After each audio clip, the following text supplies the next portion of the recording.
त्यांच्या अधोगतीला तिथून प्रारंभ होत असतो। म्हणून शिवयोगी संत शिरोमणी मनमत माऊली असोत किंवा लक्ष्मण महाराज असोत किंवा शिवसंत शिवदास माऊली असोत, यांनी सांगितलेलं आहे या भस्माचा भस्म शोभे सर्व अंगी, आणि मग त्या भगवंताचं नामस्मरण मोठ्याने घ्यावं। आणि जप करत असताना भगवंताचं नामस्मरण मोठ्याने, जपाची पद्धत वेगळी आहे। जप करत असताना आपल्या ओठाचा आवाज आपल्या कानाला सुद्धा नाही आला पाहिजे, ही जपाची पद्धत आहे। काही काही भादर असं जपाला बसले नाही, 10-5 लोकांना जप ऐकू जायसारखा जप करतात तो, त्याला अर्थ नाही। जप मी म्हणत नाही, प्रमाण आहे त्याला। सोहम जपता नाम शिवाचे आत्मत्वीर रमला, सदा जपे जो प्रेम भरे भवसागर तरला। सोहम जपता नाम शिवाचे, जप करत असताना ओठाचा आवाज कानाला येऊ नये आणि देवाचं नामस्मरण करू लागलं की मोठ्याने घ्यावं। बरं ठीक आहे, कुठं कुठं असं होतं महाराज, मालक भजन करतात पण मालकीन करत नाहीत, म्हणले त्याच्या प्रपंचाला धन्यता, त्याच्या प्रपंचाला धन्यता नाही। मग कुठे कुठे असं होतं, मालकीन भजन करतात पण मालक करतात का नाही, मग मालक करत नाहीत म्हणल्यावर त्यांच्याही प्रपंचाला धन्यता नाही। योगायोगानं कुठेतरी मालकही भजन करतात आणि मालकीनही करतात, म्हणले त्यांच्या प्रपंचाला सुद्धा धन्यता दिलेली नाही माऊलीनं। म्हणले का? मालक आणि मालकीन करून सुद्धा नाही, म्हणले प्रपंचामधले जेवढे घटक आहेत, जेवढे म्हणजे कोणते कोणते, कांता पुत्र बंधुजन, कांता पुत्र बंधुजन, कांता पुत्र बंधुजन, कांता पुत्र बंधुजन, अवघे शरणा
पुत्र बंधुजन अवघे शरण देवासी। म्हणले कांता कुणाला म्हणतात?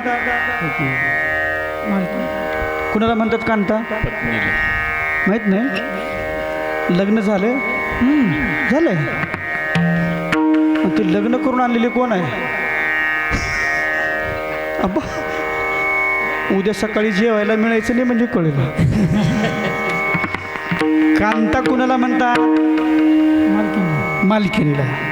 कांता कुणाला म्हणतात? बायकोला। कांता कुणाला म्हणतात? अर्ध्यांगीला। कुणाकुणाला डबल अंगी असते ती वेगळी गोष्ट आहे, अर्ध्यांगीला म्हणतात म्हणले महाराज। पण कांता कुणाला म्हणतात? खरं सांगू का तुम्हाला, पत्नीला, बायकोला, मालकीनला हेच म्हणतात। बरं, कांता कुणाला म्हणतात? जी काय आणता म्हणते तिला म्हणतात कांता। जी काय आणता म्हणते तिला म्हणतात कांता। कारण एकदा लग्न झालं की आणा पाठीमागे लागतो। लागला की नाही तुमच्या? लागलंय मला तो ते वा, तुमचं लागलं का पाठीमागं? नाही, अजून झालंच नाही। एकटा जीव सदाशिव, मला आनंद आहे।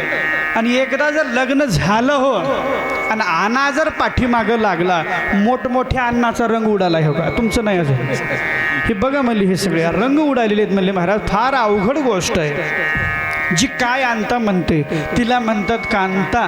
आणि लग्न एकदा झालं, लग्न जोपर्यंत लग्न झालं नाही तोपर्यंत मायबापाच्या जीवावर मस्त बसून खाता येते.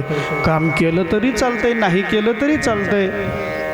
पण लग्न एकदा झालं की मग मात्र आणावंच लागतं. आणा लागतं पाठीमागं ना. आणा, तेल आणा, मीठ आणा, कपडे आणा, साखर आणा, दागिने आणा, साडी आणा, हे आणा, ते आणा, अमकं आणा, टमकं आणा, आणा. आणि मग हे आणा म्हणून म्हणून म्हातारे होतात आणि हे आणून देऊन देऊन म्हातारे होतात. बरोबर आहे? आणा म्हणून म्हणून म्हातारे झाले आणि हे आणून देऊन देऊन म्हातारे झाले. आणि म्हातारे झाले की बऱ्याच लोकांच्या महाराज म्हातारपणी माना हलतात. महिलांच्याही माना हलतात आणि पुरुषांच्याही माना हलतात. पण महिलांच्या माना कशा हलतात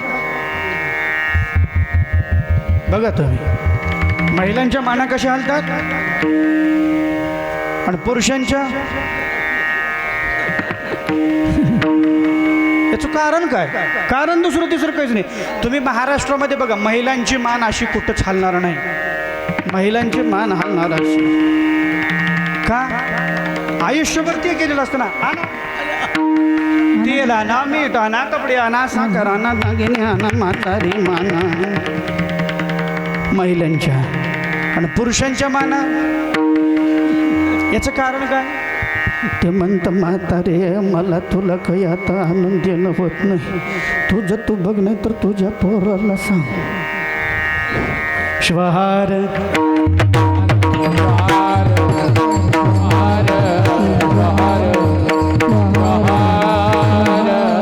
विनोदाचा भाग सोडा. कांता कोणाला म्हणतात?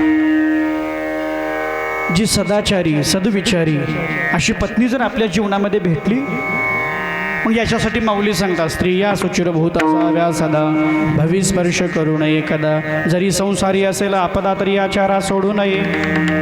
एका गावला कार्यक्रमाला गेलो, त्यांना सांगितलं मला लवकर उद्याला कार्यक्रमाला जायचं, खूप दूर जायचं आहे, कारण ते लोक 8 ते 10 कीर्तन ठेवणार आहेत. कुठं? पाटोद्याला. म्हणलं कुठलं पाटोदा? मला मी म्हणून तांदूळजा पसलं. ते म्हणले ममदापूर पाटोद्याला काहीतरी म्हणतात का? आंबेजोगाई पसलं का? मी म्हणलं नाही, मला माहितीच नाही ना. हे आंबेजोगाई बी नाही, इकडून बी दोन्हीकडे रस्ता तेच आहे, एकच आहे. हे गाव पाटोदा आहे आणि लवकर जायचं आहे थोडंसं. मग खूप दूर कार्यक्रम होता.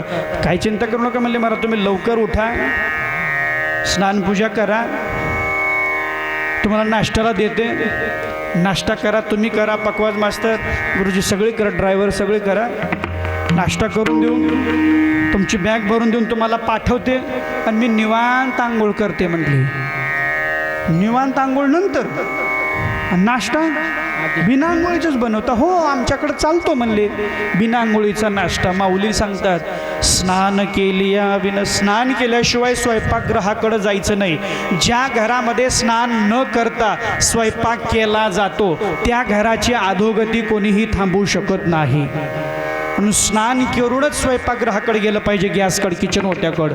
कितीही वाजता उठा, कितीही वाजता तुम्हाला किती गडबड असू द्या, रात्री 2ला उठा, पण स्नान केल्याशिवाय. मी म्हणत नाही, माऊली म्हणतात स्त्रिया सुचिरभूत असाव्या सदा, भविस्पर्श करू नये कदा, जरी संसारी असेल आपदा तरी आचार. आपला हा आचार आहे. आणि मग स्त्रियांना सांगतायत. मग काही काही ठिकाणी म्हणजे लग्न झालं का नाही, करायचंय करायचं, मुलगी बघू आमच्याकडची, बघा म्हटले महाराज कशी पाहिजे पोरगी.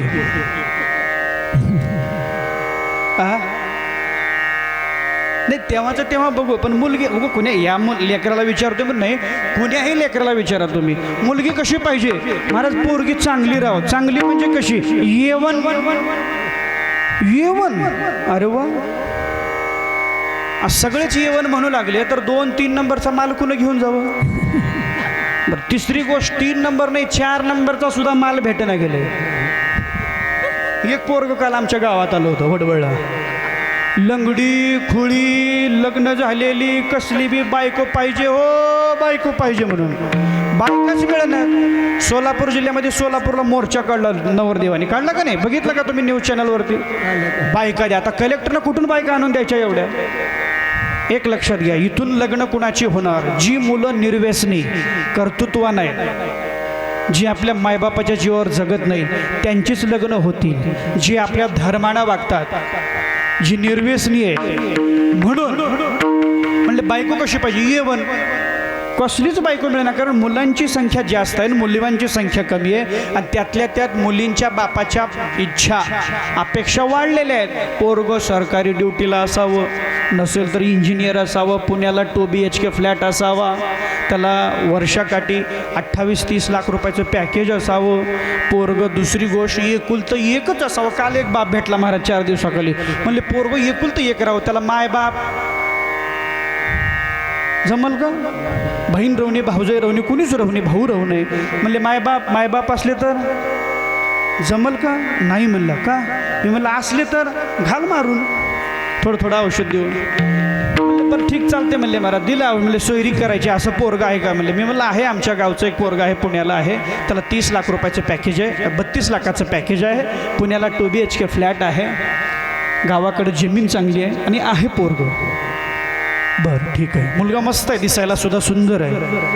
तुमची मुलगी कशी आहे, अहो मुलगी A1 आहे, नंबर 1च आहे. बरं ठीक आहे, मुलाची पण इच्छा आहे, मुलीला बहीण राहूने भाऊ राहू नये, मायबाप सुद्धा राहू नयेत.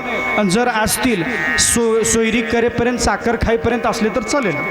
एकदा सोयरीक झाली की मुलीच्या मायबापानं एवढं इंड्रिल घ्यावं, म्हणजे औषध घ्यावं, विष पिऊन मरावं, आणि मग मी त्या मुलीशी लग्न करणार. तसं कसं जमलं म्हणले महाराज.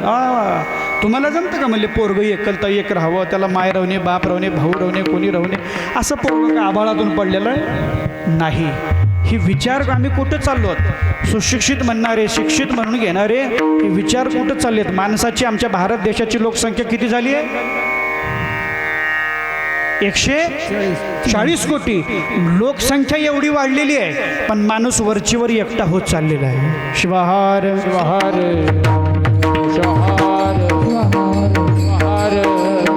आणि मग कांता पाहिजे, कशी पाहिजे, A1 पाहिजे.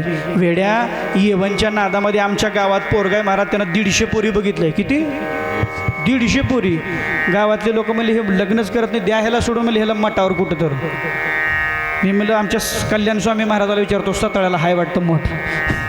अहो म्हणले महाराज मठावर कोणालाही बसायला मिळणार. म्हणले जप घे बाबा करून, कीर्तन वेळेवर व्हावं, आता 11:15 वाजलेत. म्हणजे झालं 10 मिनटात आपलं संपणार आहे. आणि मग वेळेवर कुठले तर घे करून, घे म्हणल्यावर घेऊन ते योगायोगानं गेलं, पसंत केलं मुलगी. आता सोयरी करायची म्हटली की त्या पोरीच्या माईनं पोरीच्या बापाला मध्ये बोलावलं. पोरीच्या माईनं पोरीच्या बापाला बोलावून सांगितलं, सोयरी करता काय म्हणली, साखर खाता. हो अगं चांगलं पोरग आहे, धष्टपुष्ट पोरग आहे, आपली पोरगी लंगड्या खुल्याला देऊ, पण ह्याला द्यायची नाही म्हणली. का, अगं श्रीमंत पोरग आहे, नोकरी आहे, 25 एकर रान आहे, एकुलतं आपली पोरगी कुण्या भिकाऱ्याला देऊ, पण ह्याला द्यायची नाही म्हणजे द्यायची नाही. त्यानं म्हणलं अगं पण का, अहो तुम्हाला माहीत आहे का, हे पहिल्यांदा मला बघायला आलं होतं म्हणली. A1च्या नादामध्ये ही वेळ आपल्यावर येऊ नये. मग ठीक आहे, कांता दिसायला सुंदर आणि वागायला बंदर. दिसायला सुंदर असून नाही, कांता दिसायला सुंदर. A1 कांता कोणाला म्हणावं, जी लग्न होऊन आल्याबरोबर 1 वर्षाच्या आत 6 महिन्याच्या आत जर आपल्याला आपल्या मायबापापासून जर बाजूला करत असेल तर ती कांता चांगली आहे का, ती सून चांगली आहे नाही. जी कांता आपल्या गुरुपासून आणि आपल्या मध्ये जर अंतर निर्माण करत असेल तर ती कांता चांगली नाही. जी कांता आपल्यामध्ये आणि आपल्या भगवंतामध्ये अंतर निर्माण करते ती कांता चांगली नाही. आणि ज्याच्या जीवनामध्ये सदाचारी सद्विचारी धर्मानं वागणारी पत्नी ज्याच्या जीवनामध्ये मिळालेली आहे, एक हिंदी विचारवंत म्हणतो, जिंदगी में अच्छी पत्नी और अच्छा मित्र मिलना ये किस्मत की बात है. चांगली बायको आणि चांगला मित्र मिळायला भाग्य लागतं. नाहीतर मित्र महाराज, हे लातूरचं चव्हाण प्रकरण, सुपारी देऊन मित्रानंच मित्राची खलास केली. असे मित्र आहेत केसानं गळा कापणारे. आणि म्हणून जीवनामध्ये चांगली बायको कोणाला म्हणावं, जी सदाचारी सद्विचारी आहे. जी सीता माता, ती राजाची मुलगी होती, राजाची सून होती आणि राजाची बायको होती, पण वनवास रामाला होता. पण सीतेनं सांगितलं का, आताच्या मुली बघा, लॉकडाऊनमध्ये जे पोरं गावाकडे आले आणि शेतात काम करावं लागलं म्हणले की सोडून गेले हो. बरेच प्रकरण आम्ही ऐकलेत पाहिलेत. महाराज आमची सूनच गेली हो म्हणले का, पोराला कंपनीत म्हणून दिलं तर इकडं आलं गावात करू लागले म्हणजे ते पोरगी पोरीचा बाप बिन पोरगी बी, हे अशा अवस्था आहेत. पण सीता मातेनं 14 वर्ष रामाला असताना स्वतः सोबत राहिली, कारण जिथं आपला पती आहे ते आपलं घर आहे. मग तो डोंगर असेल, शेत असेल, का जंगल असेल, काहीही असेल, एक लक्षात घ्या, आपला जोडीदार किती सुंदर आहे याच्यापेक्षा, आपला जोडीदार किती सुंदर आहे याच्यापेक्षा आपला जोडीदार किती काळजी घेणार आहे हे अत्यंत महत्त्वाचं आहे. आणि जोडीदार जर काळजी घेणारा नसेल तर त्या संसारात सुख नाही. आणि म्हणून आपला जोडीदार काळजी घेणारा पाहिजे. आणि तसा जोडीदार जर मिळाला, कांता ठीक आहे म्हणले महाराज. माणसाची सर्वात मोठी संपत्ती ही संतती आहे. आणि ज्या संततीसाठी आपण संपत्ती कमावतोय त्या संपत्तीला सांभाळण्याच्या लायक संतती असेल तर संपत्ती कमवा, नाहीतर कमविलेल्या संपत्तीचा आणि पोटी जन्माला आलेल्या संततीचा पश्चाताप करायची वेळ येऊ नये. जो रेमंड कंपनीचा मालक आहे, कोण, सिंघानिया, 12,000 कोटीचा मालक, त्याच्या एकुलत्या एका पोरानं त्यानं कारभार त्याच्या हवाली केल्याबरोबर पोरानं त्याला घराच्या बाहेर काढलं. आणि तो सिंघानिया म्हणतोय, बरोबर आहे, ही घडलेली घटना आहे, तुम्हाला मी इतिहासातली पुराणातली सांगत नाही. तो सिंघानिया म्हणतोय तुम्ही जिवंत आहे तोपर्यंत पोराच्या नावानं प्रॉपर्टीच करू नका. त्याचं ऐकलं त्या बिचारा लातूरच्या लोकांनी. ते पोराच्या नावानं प्रॉपर्टी करणं गेले तर त्या पोरानं नारळाच्या पाण्यात विष देऊन त्या मायबापाला मारलं. ही अशी अवस्था होऊ लागली आहे. म्हणून आपली संपत्ती कोणती असेल तर संतती. आणि जगातला सर्वात श्रीमंत बाप कोणता? ज्याचं पोरगं 28 लाख 30 लाखाचं पॅकेज आहे, ज्याचं पोरगं रोज 10-5 हजार रुपये कमवून आणतंय, तो बाप श्रीमंत आहे का? तुमच्या दृष्टीनं कसाही असेल, तुम्ही श्रीमंत बापाची व्याख्या काय केली आहे मला माहिती नाही, पण ज्या बापाचं पोरगं निर्व्यसनी आहे तो बाप सर्वात श्रीमंत आहे. निर्व्यसनी पोरगं मला शोधन आता शोधून सापडत नाही, फार अवघड गोष्ट झालेली आहे. आणि म्हणून ज्या बापाचं पोरगं, म्हणून संपत्ती आपली संतती आहे. संततीसाठी संपत्ती कमावतोय ना, मग बरीच माणसं लग्न कीर्तन झालं की लेकरं घेऊन येतात पाया पडायला, महाराज हे आमचं लेकरू आहे, ही पोरगं आमचं कसं निघेल महाराज. मला विचारतात बरेच ठिकाणी, महाराजांना विचारतात कुठेही गेले की, आता आपल्या गुरु महाराजांना सुद्धा महाराज आमचं हे पोरगं कसं निघेल. मी म्हणत असतो त्यांना, पोरगं आणि नारळ कसा निघेल काही सांगता येत नाही. शिवाहार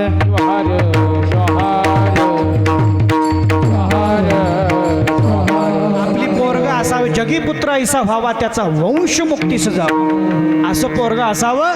पाटील तुमच्या पोरानं म्हणले कालच्या 12वीच्या परीक्षेमध्ये 99% घेतले, मेरिट लिस्ट आला तुमचा मुलगा, असं ज्या बापाला म्हटलं त्या बापाला भारतरत्न पुरस्कार दिले इतका आनंद मिळतो. एखाद्या मुलानं जर गोड चाल म्हटली, अहो एखाद्या मुलानं जर असं पखवाज गोड वाजवला, आम्हालाही वाटतं आमचंही पोरगं असंच निघावं वाजवणारं, पण नेमकं निघतं ते पिणारं.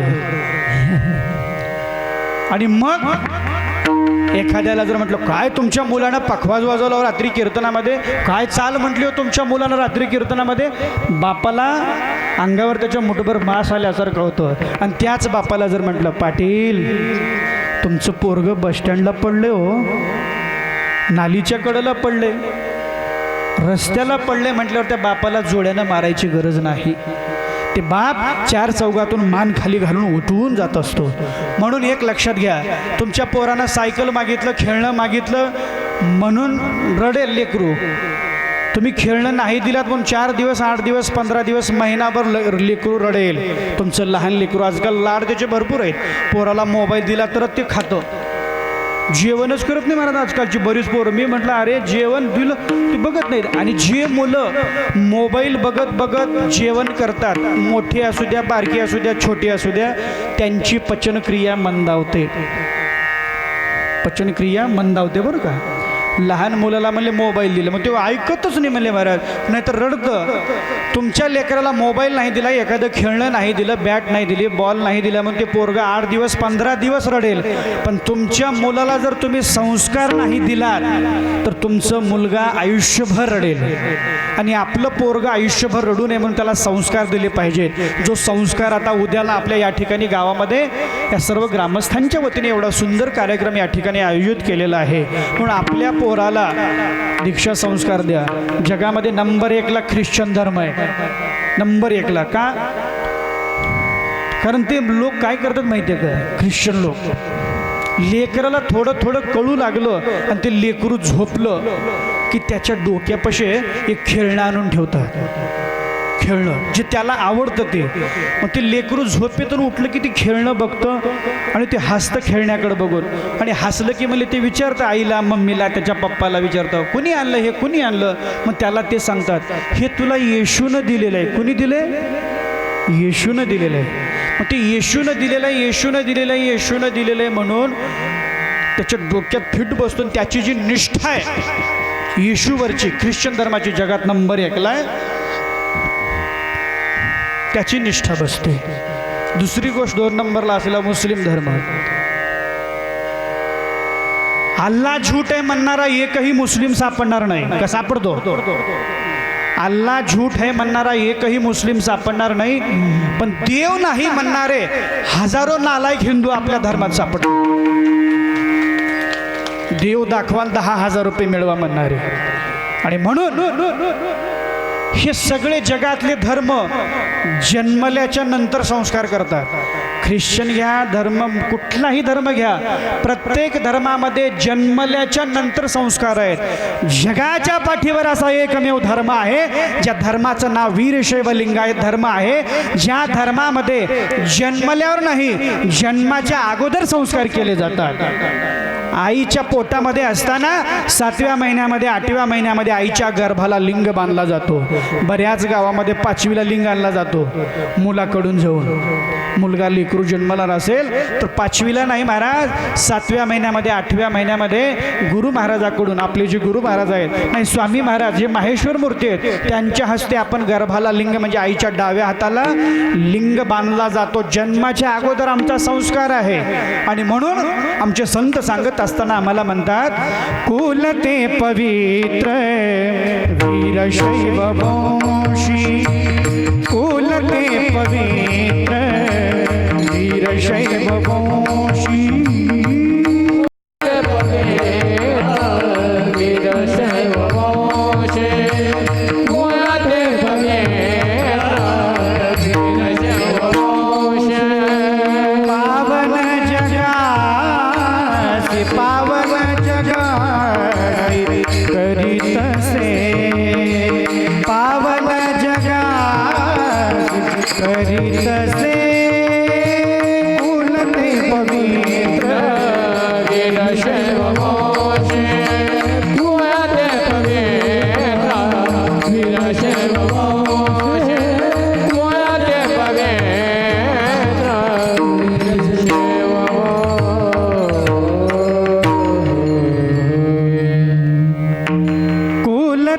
पवित्र वीरशैव वंशी, जन्मादि लिंग गर्भासी धारण, जन्मादि लिंग गर्भासी धारण, शिव पंचानन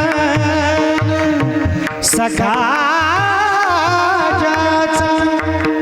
शिव पंचानन सखा ज्याचा. म्हणून आपल्या मुलाच्यावर संस्कार केले पाहिजेत. बापाच्याच गळ्यात जर लिंग नसेल पोरग घालील का? माईच्याच गळ्यात लिंग नसेल तर पोरगी घालेल? आणि आजकाल महादेवाच्या मंदिरात एवढी गर्दी आहे, एवढी गर्दी आहे, कशाला? तुमच्यात आहे का?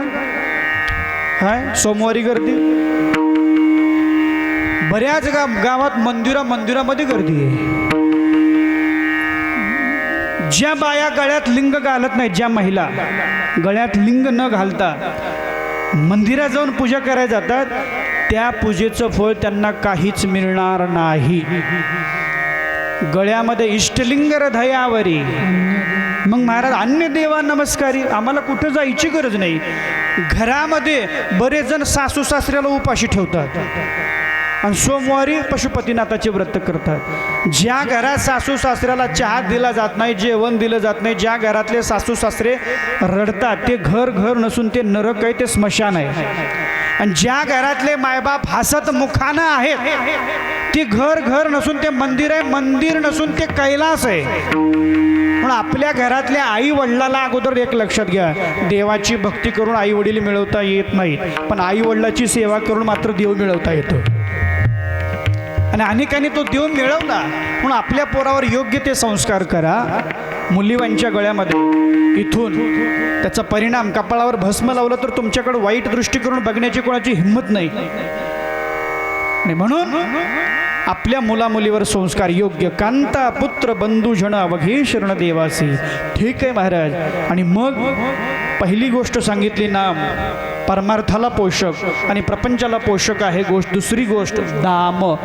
ज्या प्रपंचामध्ये दाम आहे, माणसाच्या जीवनात अर्थ असेल, अर्थ म्हणजे पैसा, वित्त.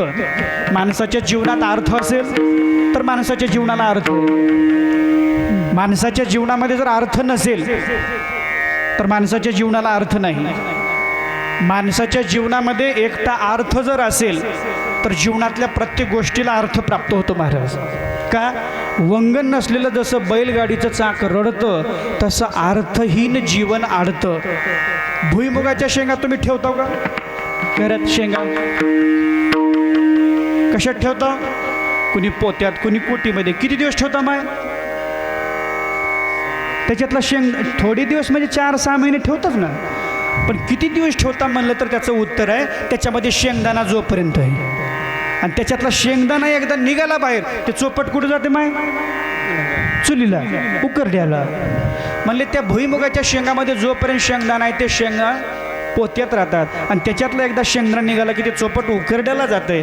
तसं जोपर्यंत आपल्याला आपला खिस्सा गरम आहे, जब तक आपके पास है पैसे लोग पूछेंगे आप है कैसे.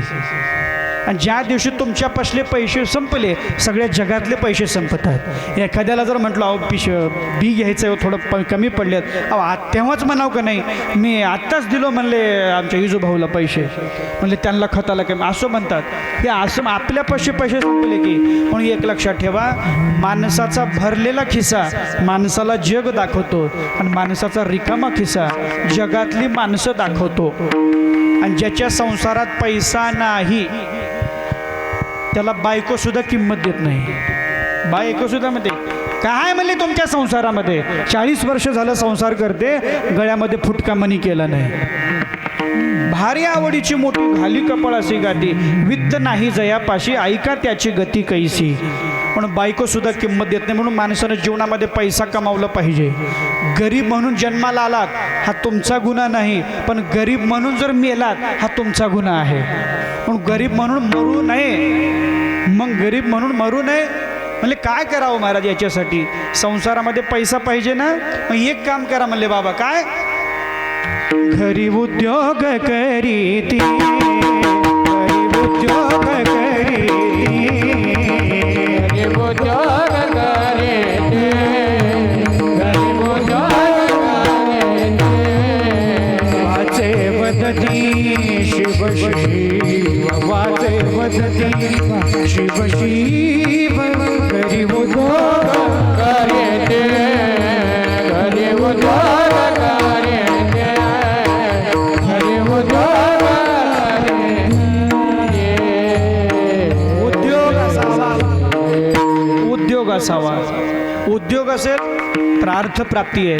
माणसं काही कामधंदेच करत नाहीत. मायबापाच्या जीवावर बसून खातात बरीच पोरं. बाप कमी आहे सगळे. आणि ज्या घरात बाप कमी आहे, बऱ्याच गावात आता आम्ही गेलो, आमच्या कीर्तनासाठी नंबर घेतले महाराज, फोन नंबर.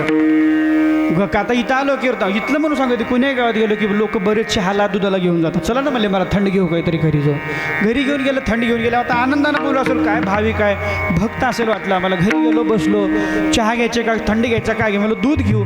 दूध घेतलं. दूध घेऊन आलं की मस्त गोड विलायची वगैरे सुंदर दूध महाराज, मसालेदार दूध आणून दिलं त्याने. पहिला काय भाव आहे, काय भाविक आहे वाटलं, खूप चांगला माणूस वाटलं. थोड्या वेळ दूध पिलो की थोड्या वेळ म्हणले महाराज तुम्ही तुम्ही बरेच गावं फिरता? मी म्हणलो हो फिरतो. मला आला आता कळलं पाणी इथं कुठं मोरू लागले. महाराज मग एखादी पोरगी बघा ना आमच्या पोरासाठी, एखादी मुलगी बघा ना आमच्या मुलासाठी. वा म्हणले कशी पाहिजे मुलगी? सुंदर असावी, बरी असावी, चांगली खानदानी घरची असावी, आमका असावं टमका असा अपेक्षा आहेत बऱ्याच जणांच्या. मुलीच्या बापाला विचारलं बा तुला कसा पाहिजे? नोकरी असावी, उगं 4-2 एकर तर शेती राहावी, काही तर राहावं. तू काय देणार मुलीला? त्याने म्हणलं आपल्याकडे फक्त मुलगी नारळ आहे. वा ह्याच्याकडे फक्त मुलगी नारळ, हे आमकं आहे टमकं आहे. मग हे आज नाही म्हणले महाराज, तुम्ही शिवकथा ऐका. हुंडाबंदींची लक्षणं त्या शिवपुराणामध्ये सांगितलेली आहेत. महात्मा बसवण्णांनी ही बंदी केली. महात्मा बसवण्णांनी स्त्री मुक्तीचे आद्य जनक जर कोण असतील तर जगज्योती महात्मा बसवेश्वर महाराज आहे. लोकशाहीचे पहिले जनक जर कोण असतील तर जगज्योती महात्मा बसवेश्वर आहेत. ज्यांनी जगातली पहिली संसद निर्माण केली ते महात्मा बसवेश्वर महाराज आहे. महात्मा बसवण्णाच्या अनुभव मंडपावर. आणि म्हणून आमची सध्याची जी दुसरी संसद निर्माण झालेली आहे ज्याचा उच्चार मंडपम अशी करण्यात आलेली आमच्या देशाचे पंतप्रधान, आणि त्या जो मंडप संसदेचा जो राजदंड आहे तो कसा आहे बघा. महात्मा बसवण्णाच्या विचारावर. आणि 7 समुद्राच्या पलीकड लंडनमध्ये आमच्या महात्मा बसवण्णाचा पुतळा बसवण्यात आला.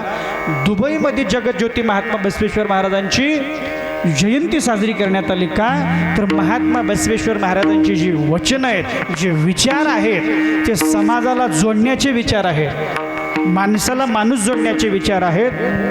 ते महात्मा बसवेश्वर महाराज असोत, मन्मथ माऊली असोत, ह्यांनी समाजाला एकत्रित करण्याचा प्रयत्न केला. म्हणून घरी उद्योग करीती वाचे वदती शिव शिव. आणि तिसरी गोष्ट अत्यंत महत्त्वाची आहे. पहिली नाम, दुसरी दाम, तिसरी गोष्ट आहे भावे करीती शिवपूजा नसे दुजा भावार्थ. शिवपूजा जीवनामध्ये शिवपूजा पाहिजे, इष्टलिंग पूजा पाहिजे. आणि शिवपूजा जर नसेल आणि बाकीच्या 3ही गोष्टी असेल, 4 गोष्टी सांगितलेल्या आजच्या कीर्तनामध्ये प्रपंचाला धन्य करण्यासाठी. तिसरी गोष्ट आहे शिवपूजा. शिवपूजा जर नसेल तर आपल्या प्रपंच धन्य होऊ शकत नाही. हे मी म्हणत नाही, संत शिवदास माऊली म्हणतात की शिवभक्ती विन केले जे सत्कर्म तरी ते दुष्कर्म होय पहा. म्हणून भावे करीती शिवपूजा. एकाने म्हटलं महाराज कुण करावी शिवपूजा? फक्त वाण्या जन्माच्याच लोकांनी करावी का? अरे बाबा तसं नाही आहे. वाण्या जन्माच्या लोकांनी नाही, कुठल्याही धर्मातल्या माणसानं लिंगपूजा केली तर चालते नाही, करायलाच पाहिजे. का? तुम्ही पहा इतिहास काढून. छत्रपती शिवाजी महाराज असतील, वाण्याचे होते का जन्माचे? अहिल्याबाई होळकर कोण्या लोकांचे होते? बोला बोला बोला. धनगर कुळामध्ये ज्यांचा जन्म झाला. येलम्मा कुण्या समाजाची? येलम समाजाची.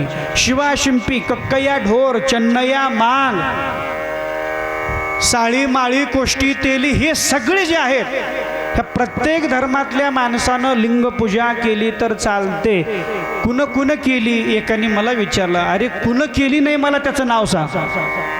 कुण केली नाही? कुण केली नाही? जगामध्ये भारत देशामध्ये अनेक संप्रदाय आहेत, अनेक संप्रदायाचं अनेक दैवत आहेत, पण सर्व संप्रदायाचं दैवत जर कोण असेल तर ते भगवान शिव आहे. आणि हे आमच्या ज्ञानेश्वर माऊलीने सांगितलं की आदिनाथ गुरु सकळ सिद्धांचा. तो आदिनाथ म्हणजे उमानाथ भगवान शिव. म्हणून प्रभू रामचंद्रानं दीक्षा घेतली. प्रभू रामचंद्रानं दीक्षा घेतली आदिश्वर शिवाचार्याकडून. तुम्ही धारेश्वरला जा, धारेश्वरला तिथं प्रभू रामचंद्राची मूर्ती आहे. गेलात ना तुम्ही?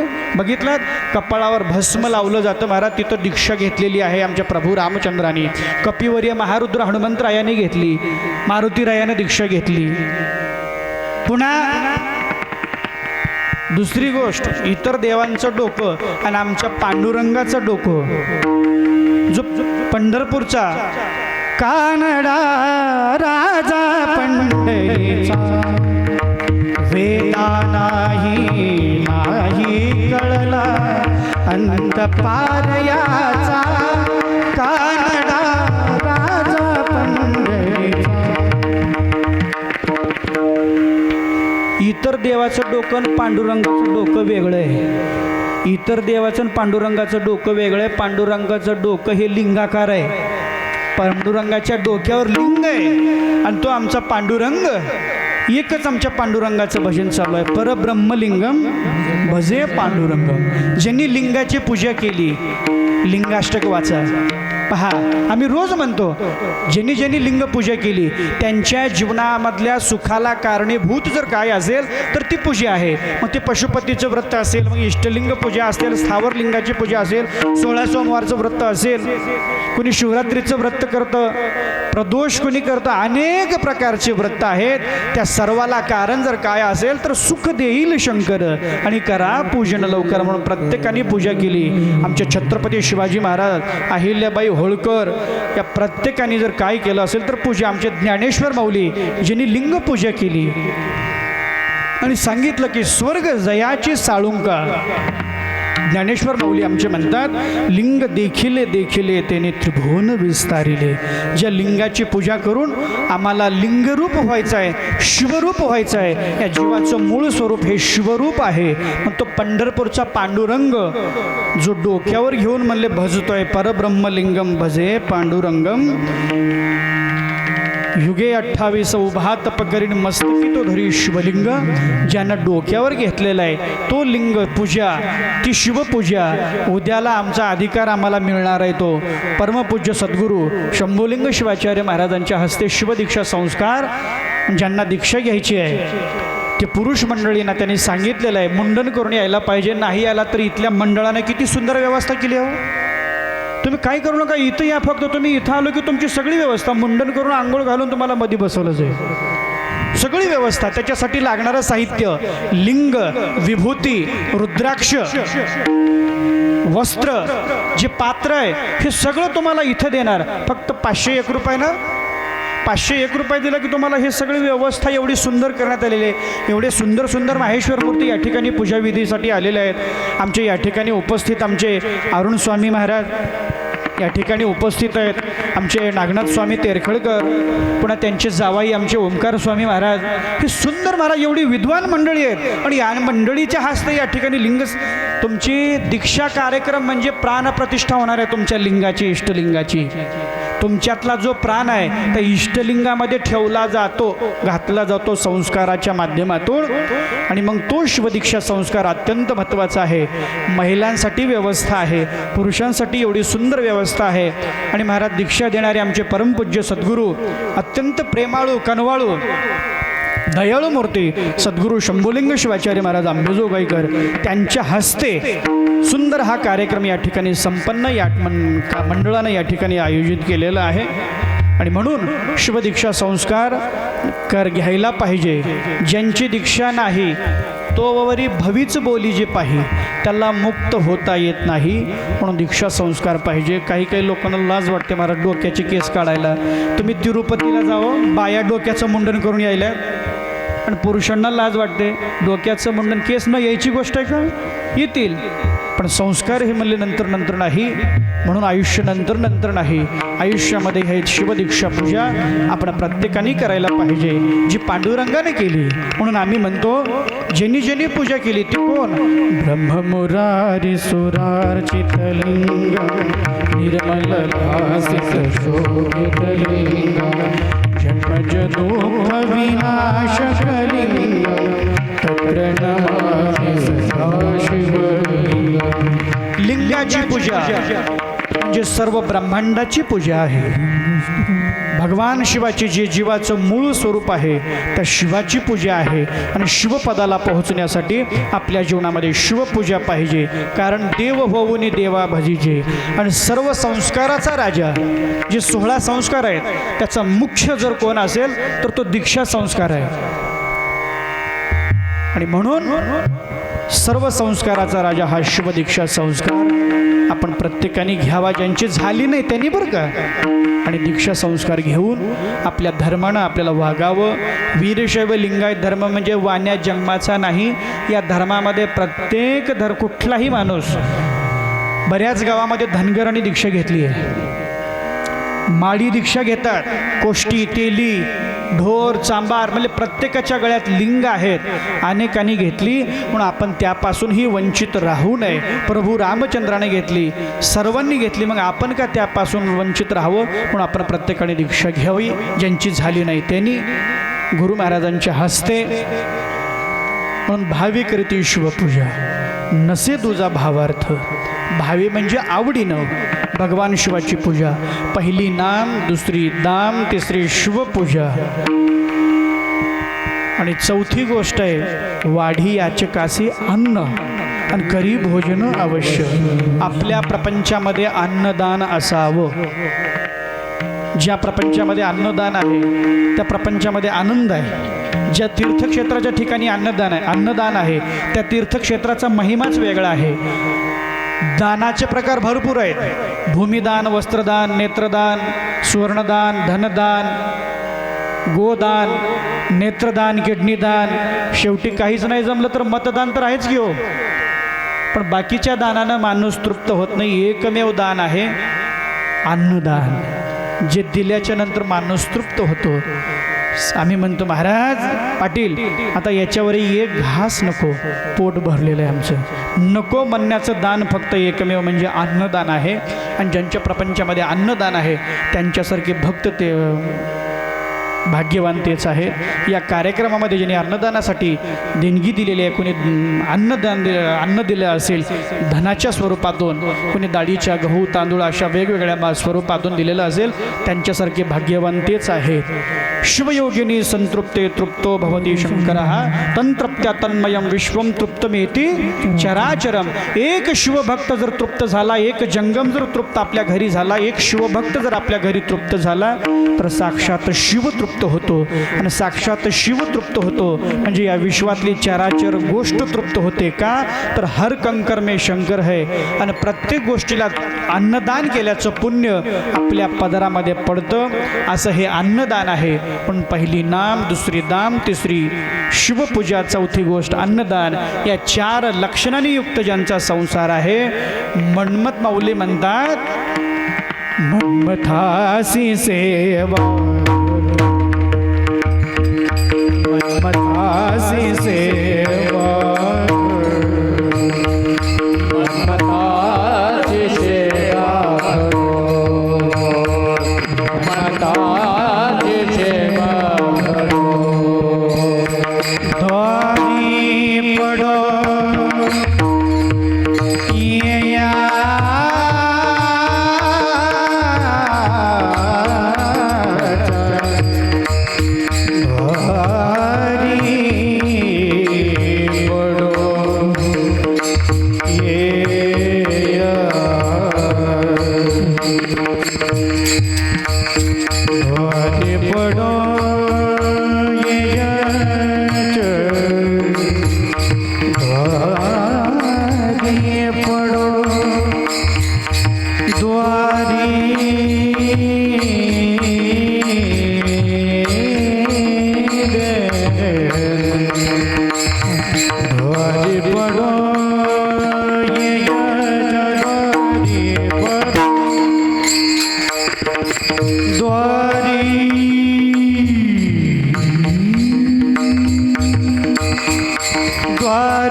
येया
मन्मथासी सेवा घडो, मन्मथासी सेवा घडो, मन्मथासी सेवा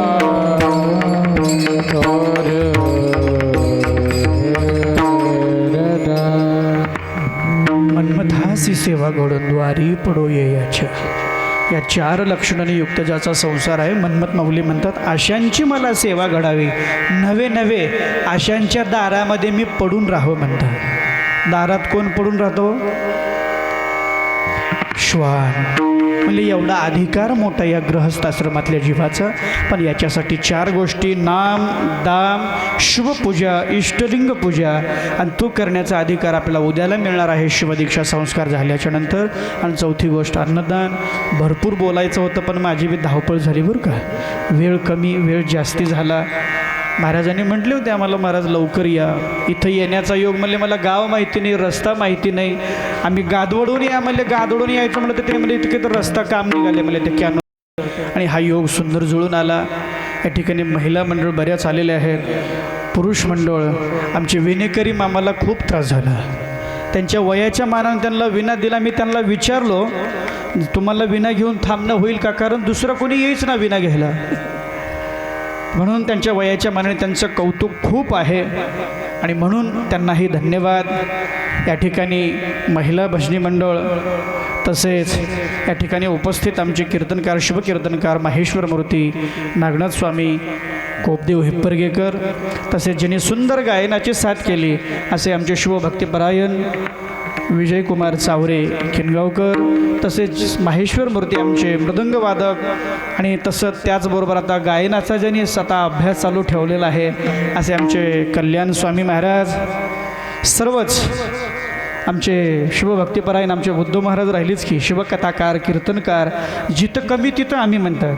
पेटीला नसलं पेटी, पकवाजाला नसलं पकवाजाला, कीर्तन नसलं कीर्तनाला कीर्तनकार. कुठल्याही गोष्टीत कमीत अडून नाहीत असे आमचे शिवभक्तिपरायण उद्धव महाराज होडगे किनगावकर. आमचे चोपदार मामा ज्यांनी या ठिकाणी सुंदर शूटिंगच्या माध्यमातून आमचे कॅमेरामॅन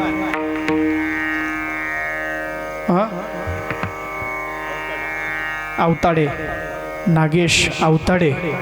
यूट्यूब चॅनल आहे ना, यूट्यूब चॅनल कोणतं, योगेश्वरी दर्शन. त्यांचं यूट्यूब चॅनल आहे आणि फेसबुक पण चॅनल आहे का. आपण त्या सर्वांनी योगेश्वरी दर्शन या यूट्यूब चॅनलला आपण सर्वांनी सबस्क्राईब करायचं आहे.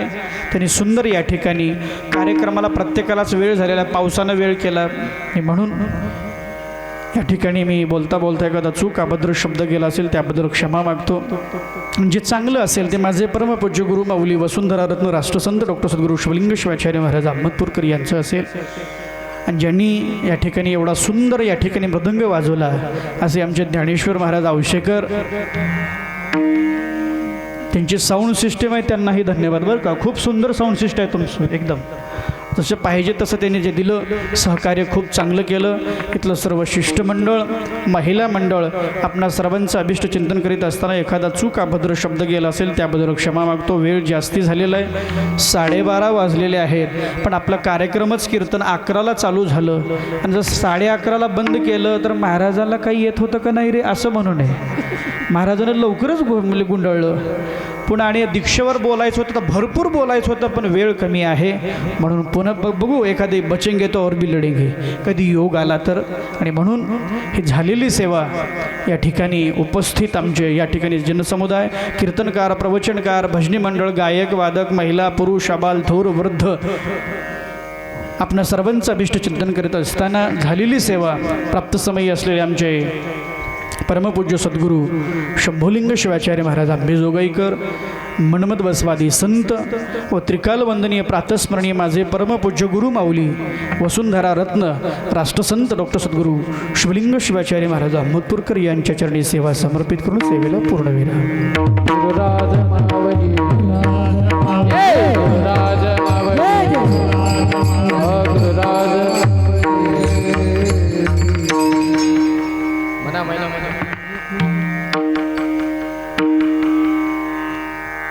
चाल म्हणता का कोणी. सेवा घडो मनमताचे सेवा घडो मनमताची सेवा घडो मनमताची सेवा घडो मनमताची सेवा घडो मनमताची सेवा घडो मनमताची सेवा घडो मनमताची सेवा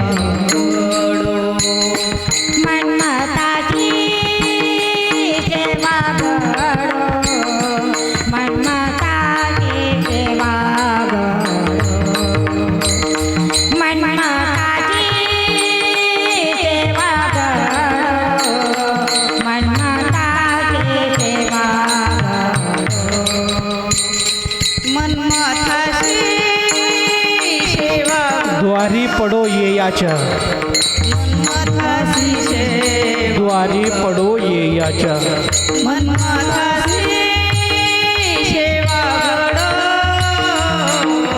मन्मथासी सेवा घडो दारे पाडो हे आता दारे पाडो ये याच्या द्वारी पाडो ये याच्या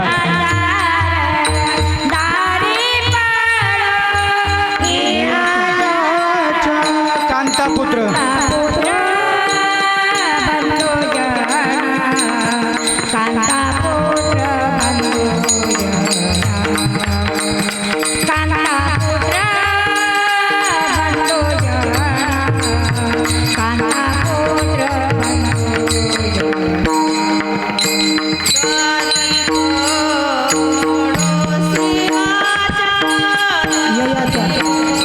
ये याच्या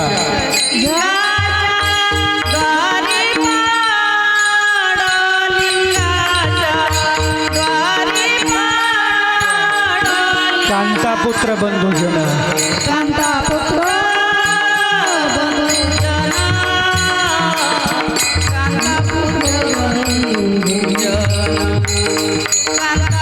अवघे शरण देवासी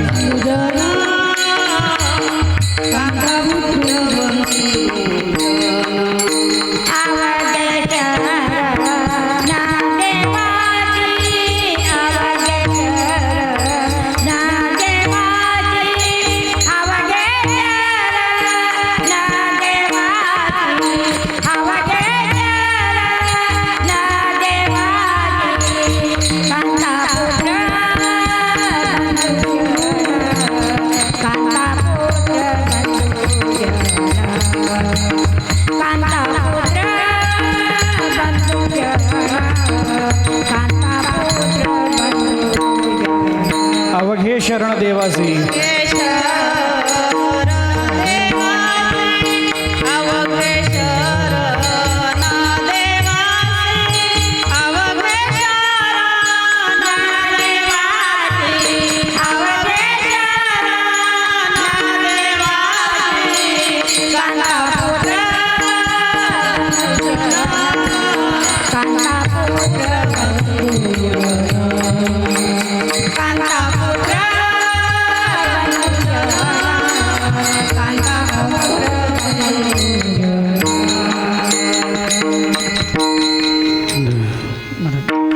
महाराज बंद करा त्याला सर आणि म्हणून यांनी या ठिकाणी मला आपल्या सर्व मंडळाच्या वतीनं बोलावलं आणि एवढ्या अशा परिस्थितीमध्ये बघा पावसाळ्यामध्ये एवढा सुंदर मंडप महाराज एवढी व्यवस्था कशासाठी तर आपण सर्वांनी या मंडपामध्ये यावं दीक्षा घ्यावी म्हणून पावसाळ्यामध्ये सुद्धा आपल्या घर गळत असतं महाराज इकडं तिकडं पण इकडं मंडपामध्ये नाही आजूबाजूनं लागलेलाच पाऊस इथून आलेला आहे एवढा सुंदर एखादी वॉटरप्रूफ मंडप या ठिकाणी एवढं सुंदर व्यवस्था केलेली आहे या मंडळालाही धन्यवाद जय साम जय जय राम जय राम जय जय राम जय राम जय जय राम तुझ लागी हे हे मागो तुझे नामे छछ लागो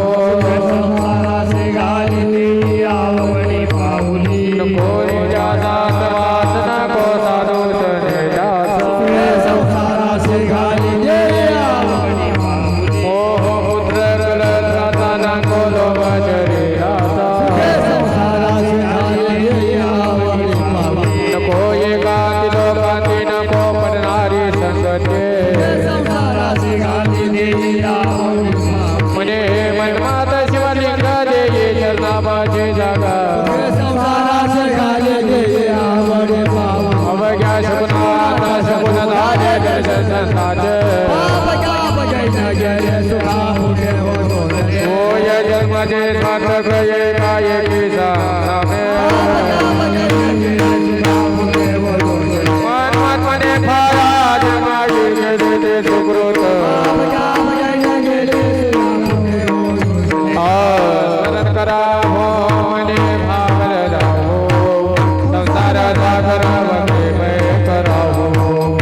गुरुनाथ सार मुख्य आरती शिवराजा आरती गुरुराजा शिवलिंग शिवाचार्य वीरशैव धर्माचे तुले पादतली काया आरती गुरुराया अवतार भुवलोके धर्म रक्षणासाठी शिवनाम गिरिये सर्व मानवाच्या मूर्ती आरती गुरुराया झाला होता लोक धर्मा माती विमुनिया कर्मा देवनिया शिवदीशा शिकविले आचरण आरती गुरुराया